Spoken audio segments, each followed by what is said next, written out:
I never asked for much. A little peace, a patch of good earth, the quiet hum of a morning when the world is still deciding whether to wake up. That's all I wanted after the long nights at the hospital. After the charts, the codes, the waiting rooms filled with prayers and fear. I come home, slip off my shoes, and walk straight to my garden. Just me, my hands in the soil, and the soft sway of lavender in the breeze. I'm Dr. Maya Thompson, 46 years old. A big woman with a bigger heart, or so my patients like to say.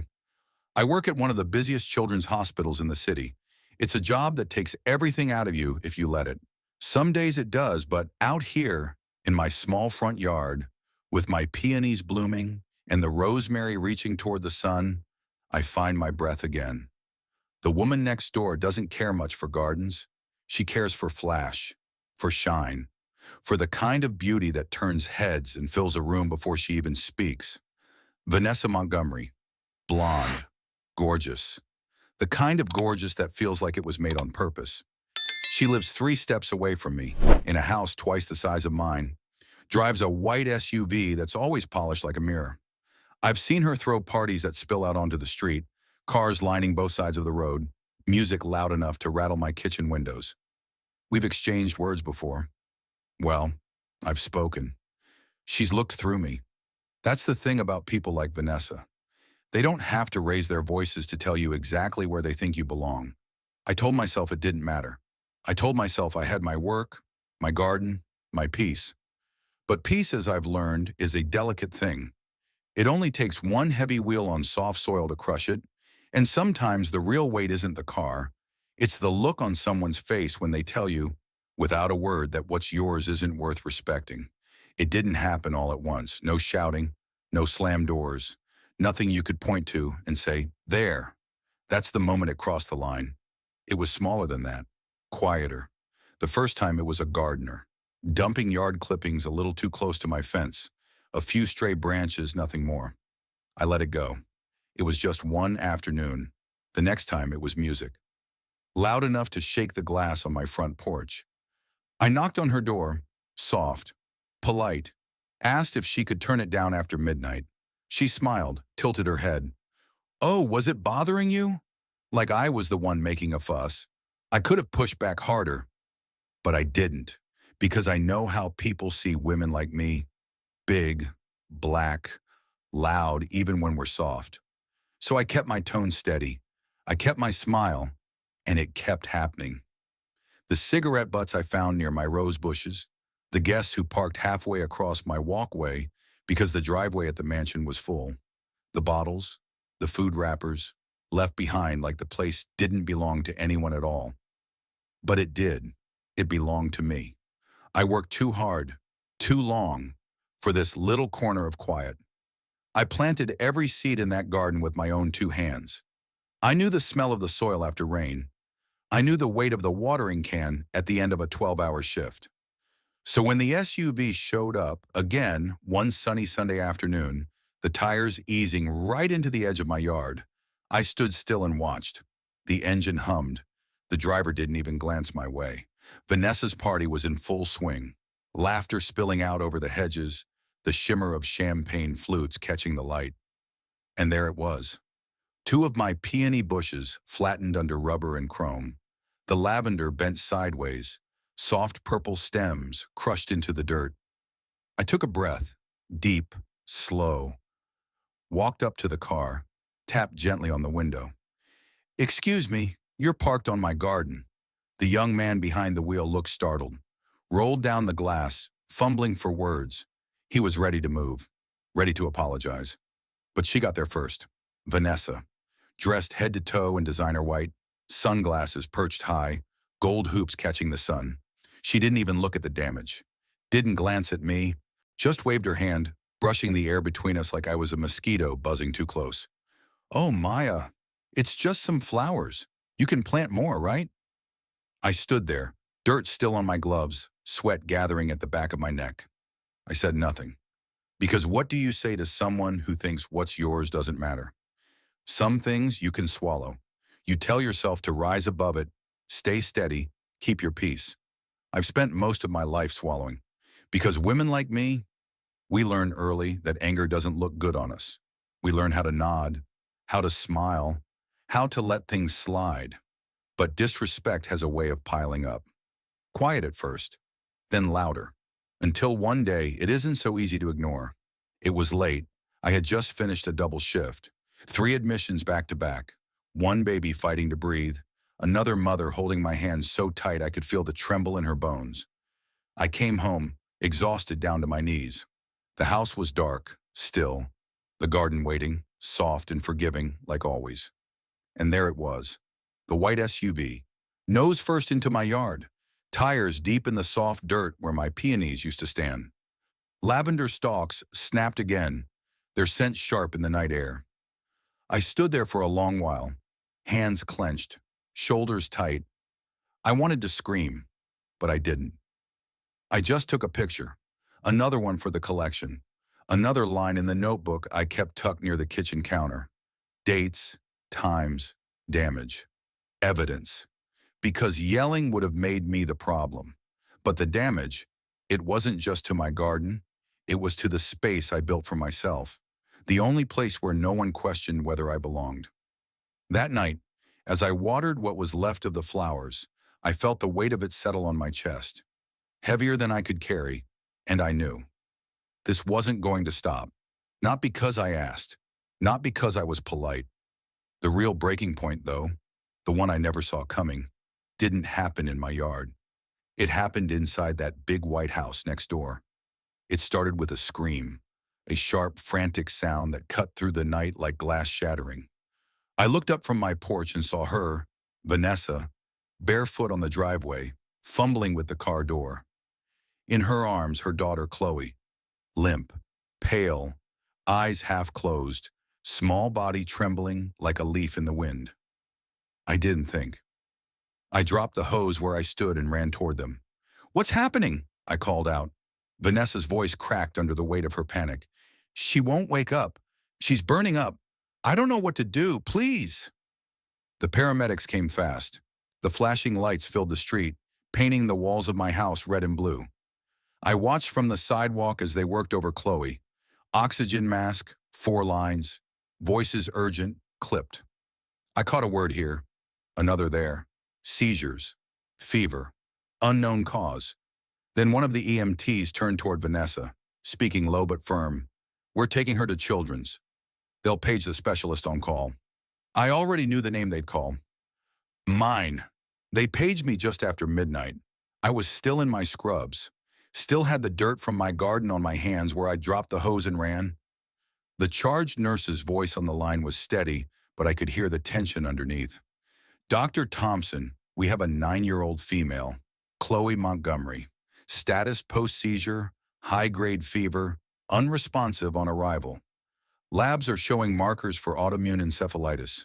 We need you here."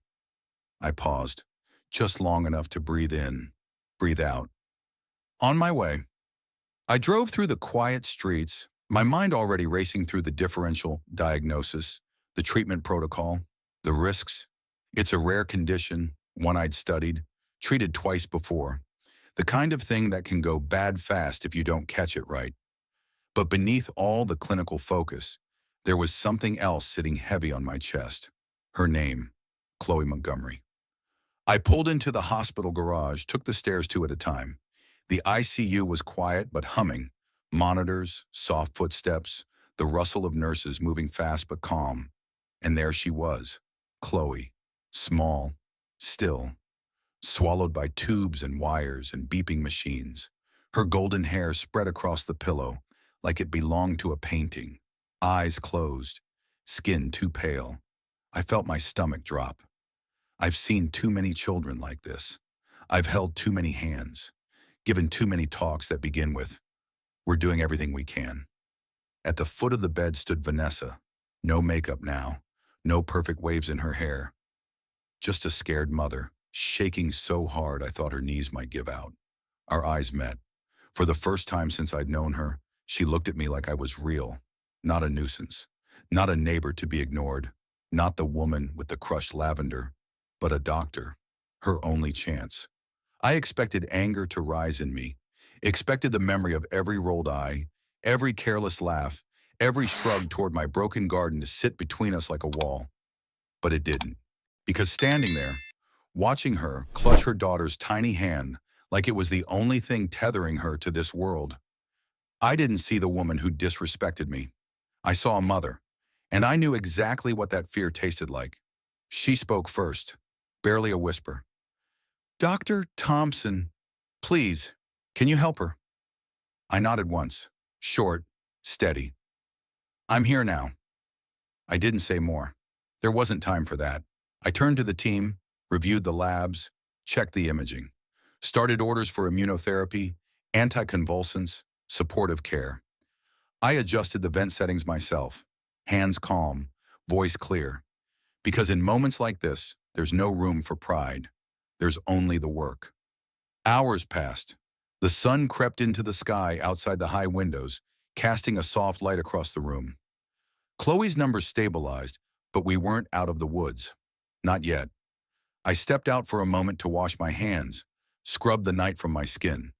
When I came back, Vanessa was sitting in the corner, elbows on her knees, face buried in her hands. She looked up when she heard me. Her eyes were red, rimmed raw from crying, but she met my gaze straight on. "I don't know how to say this," she started. "I've been awful to you. I, I judged you. I looked at you, and I didn't see—" Her voice cracked. "I didn't see you." I leaned back against the counter, arms crossed loosely over my chest. I didn't rush to fill the silence. Sometimes people need to sit with their own words. Finally, I spoke. "You saw what you wanted to see." I kept my voice soft, steady. "But here's the thing, Vanessa. Whether you saw me or not, I was always here." She wiped at her eyes with the back of her hand, fingers trembling. "I'm so sorry, I mean that." I nodded. "Good." I didn't say it to punish her. I said it because forgiveness doesn't mean forgetting. It means recognizing the wrong for what it is and choosing to move forward anyway.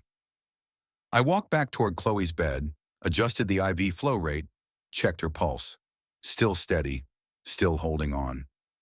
Vanessa stood, tentative, unsure. "Why?" she asked softly. "Why are you helping me after everything?"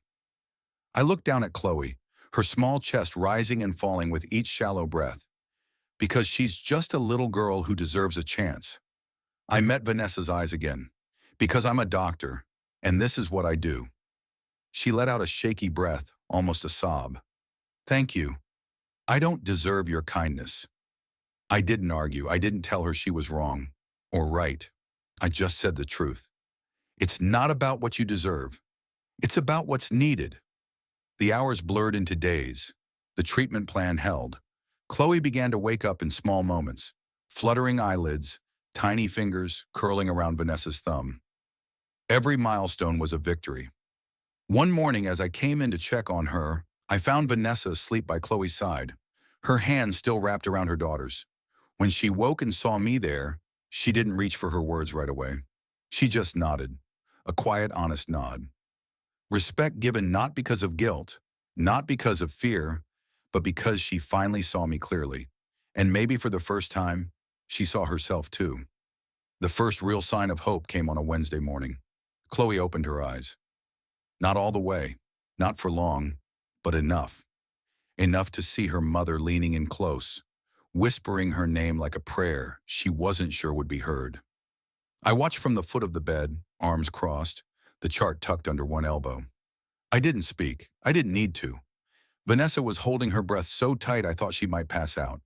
But then Chloe blinked again, slow and soft, and Vanessa let out a sob that filled the whole room. There's something about the sound of a mother's relief. It's the kind of sound that stays with you. I gave them their moment, stepped outside, leaned against the cool tile wall of the hallway, closed my eyes. Not because I was tired, but because I felt the weight of it, all of it. Every moment I'd chosen grace when anger would have been easier. Every time I held my tongue, held my ground. This right here was why. It wasn't about forgiveness. Not really. It was about who I refused to become. I wasn't going to let her bitterness plant roots in me. I wasn't going to hand over my peace. The days moved slow after that. Chloe's strength returned little by little. The seizures stopped. The fevers broke. She smiled one morning, soft and sleepy, her small hand waving at the nurses when they changed her IV. I stayed close, checked her labs myself, adjusted her meds, watched the numbers climb toward safety. Vanessa stayed close too, but something in her had changed. She stopped walking past me like I wasn't there. She started asking questions, careful ones, honest. How did you know what to do so fast? What made you choose pediatrics? I answered when I had the time. Not cold, not distant, but clear. Not every wall comes down in one piece. Sometimes they fall brick by brick. About a week after Chloe first woke up, I came in for the evening rounds and found something waiting for me at the nurse's station. A small box, wrapped simple, no bow, no glitter. Just a folded note on top.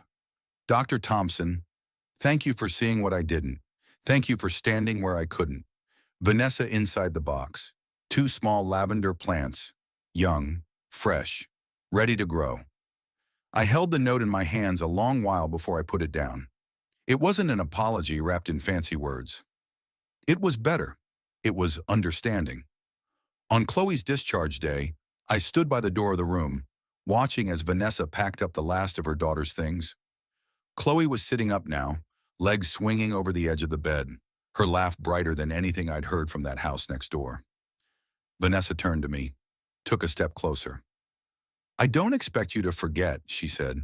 I just hope you'll believe me when I say I'm learning. I nodded. That's all any of us can do. She reached out, not quite a handshake, not quite a hug, just the open palm of someone finally ready to meet another person where they stand. I took her hand, not because she'd earned it, but because that's the person I choose to be. The lavender sits in my garden now, right at the edge where the tires tore up the soil, where the peonies fell. I planted them with care, watered them steady, gave them space to root deep. They're coming back strong, better than before. Every evening after my shift, I sit on my porch with a cup of tea, Oliver the cat curled at my feet. Sometimes I see Chloe ride her bike down the street, her hair catching the late sun. Vanessa always walking behind her, watchful, present. Every so often, Vanessa glances my way, and when she does, she nods. Not out of guilt, not out of obligation, but because she sees me now. And maybe that's the real healing here. The thing we both needed, though neither of us knew how much. Some stories don't need loud endings. They don't need shouting or fireworks to make their point. Sometimes the most powerful victories happen in silence, through steady hands, patient hearts, and the refusal to let anger define who we are. This was never a story about revenge. It was never about proving who was right or who deserved what. It was about something bigger. It was about boundaries, about knowing where we stand and holding that line, not with fists, but with grace, with the kind of strength that doesn't need to announce itself to be real. This was a story about dignity, about the quiet, daily work of choosing kindness even when others don't, about standing firm not because we want to win, but because we know who we are. In a world that often overlooks or underestimates Black women, that calls us too loud, too much, too bold, this story reminds us that quiet strength can be just as mighty, that compassion doesn't mean weakness, that holding space for respect, our own and others, is a radical, beautiful act. This is the heart of what Unraveled Fates brings to life through every one of our emotional stories. Stories that don't shout for attention, but stay with you long after the last word is read. Stories that show what happens when we choose dignity over drama, action over noise. Because sometimes the most heartwarming story is not the one where the hero fights back the hardest. It's the one where the hero stands her ground, with calm hands, clear eyes, and the courage to stay kind. So if this story touched something in you, if it reminded you of your own battles, your own boundaries, the spaces where you've had to stand tall and steady, I invite you to share it, pass it along, talk about it. You never know who might need to hear that they are not invisible, that their voice matters, that strength can look like softness, that quiet resistance can change more than a shout ever could. Here at Narrated Stories, we believe that these moments, these stories, deserve to be heard. because they are real, because they are ours. Thank you for being here. Thank you for listening. And if you carry just one thing from this story, let it be this. You don't have to shout to be powerful. You just have to stand where you are and refuse to move for anything less than respect. Thank you for taking the time to listen to this story. At Narrated Stories, we believe that emotional stories like this, stories of quiet strength, dignity, and hard-earned peace, deserve to be heard and shared. Because sometimes one story is all it takes to remind someone they are not alone. One story can help someone find the courage to stand up for their boundaries, to choose kindness without apology. If this heartwarming story moved you, if it made you pause, reflect, or see the world just a little differently, we'd love to hear from you. Please leave a comment below. Tell us what part of this story stayed with you. Share your thoughts, your experiences, or just say hello. We truly appreciate every voice in this space. And if you believe that more people need to hear stories like this, about Black women, about quiet resistance, about dignity in the face of disregard, please like this video, share it with someone you care about, and subscribe to our channel. When you follow and engage with Narrated Stories, you help keep these important conversations alive. You help these voices be heard. Thank you for being here. Thank you for listening. We hope to see you again for the next story here on Unraveled Fates, where every quiet stand, every small act of courage matters. Stay kind, stay strong, stay true.